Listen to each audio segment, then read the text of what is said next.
पुरै त्रिशुली आमा लाइभ यो चाहिँ है गाइस यस्तो लाइभ छ। ओहो पुरा ड्याम फुटेर आयो यार, पुरा चाइनाको ड्याम फुटेर आएर रहेछ। आमामामामामा ल यहाँ हामीले अब ओहो यार यो पुरै ड्याम फुटेर आएको यो घर गयो यो। ल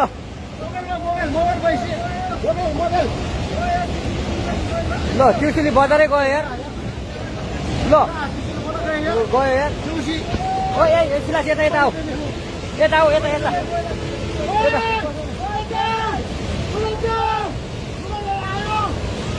आमामामा यार बजारै गयो यार। यहाँ नबसौँ ल, अलि टाढा बसौँ टाढा। यो पुरै ल घरहरू जम्मै गयो। ल घरहरू जम्मै गयो यो पुरै आमामा ड्याम यार।